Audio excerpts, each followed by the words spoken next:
Welcome into this carrier update. I'm Tony Mulvey, joined by Donny Gilbert. Donny, get us start by breaking down the market and maybe let's recap. Yeah. So things that we've talked about this week. Number one is we talked about our spot rates collapsing.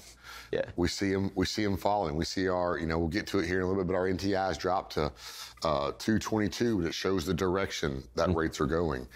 We've seen a lot of small carriers talk to carriers that have problems getting freight right now and very, very low prices on the spot market or nothing on the spot market. Yeah, that's a conversation I've had, and it's not just with small companies. It is with large ones that are asking, hey, where you would have expected some spot freight given the fallout from last week, and there hasn't been any. So where did it all go? Yeah. But we also talked about the high time for rail. Yeah. And we're seeing a lot of volumes move. And when we talked about rail, we talked about the railroads dropping prices in Southern California. Me and you were talking about they're moving empties out to Southern California to get these extra rail volumes. I believe they're up, what was it, 8% from last year? I think that's about right. They're up like 8% year over year, up 6.5%, 5.5%, 6%.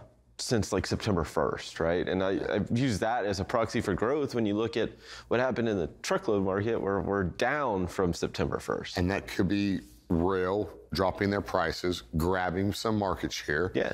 But we looked at those and we saw where they're starting to hit Chicago, they're starting to hit Atlanta. So carriers in those areas need to start looking for that rail freight to start appearing. Yeah. It's going to go in a truck, whether it goes from the rail to a warehouse or from the rail to a further out DC or straight to a brick and mortar store. Yeah. It's going to move by truck, so start watching for these. And as we start here today, we're seeing just a little bit of an increase, not much, but it's a start. Yeah. Is this the beginning of some of this freight transferring over to the truck market? Yeah, I mean, timing-wise, it makes sense given, well, one, you're about to cross over a weekend and the end of the month, which October is an interesting one just because like it's not as active. It's not as active at the end of the month as opposed to other months, just given the timing with the holiday peak season, retail season, really starting kind of that mid-November. So instead of ramping up into the end of the month, falling off, you just don't really see a whole lot of activity. You got ahead of me, but we'll get to that November 15 in a second. We got rejection rates bottoming out, 3.52. And this is OTR, which is dry van, reefer, and flatbed all together. Then we go to the next chart here right quick. I just threw up flatbed, van, and reefer all together. Well, flatbed's on the rise. 8.78%. Yeah. So all this is being offset by this dry van, and look at it, 3.31%. Yeah, that's not what you want to see. I mean, and that's part of the reason why, I mean, there's just no spot freight. And this is the routing guide has evolved over time, right? You've added brokers now can find themselves as the primary spot on a routing guide because they have access to hundreds of thousands of carriers at any given moment.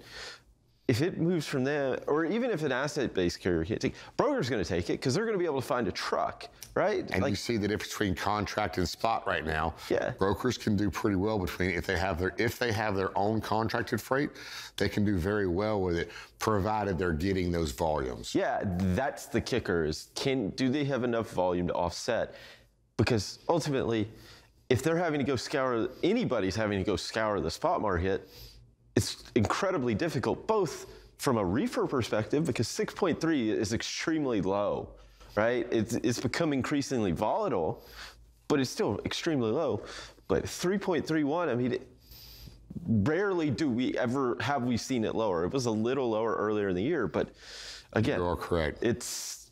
It's effectively the bottom. I mean, it's near some historic lows. Yes. Let's go to the next chart here right quick.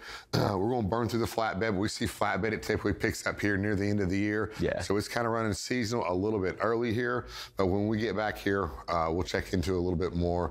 Go to the next chart here right quick. We'll start out with seasonality on van rejection rates. Awesome and stuff. That November 15th you were talking about. Awesome stuff, Donny. As always, thank you for this update. Right now, we'll hand it back over to Kaylee Nix.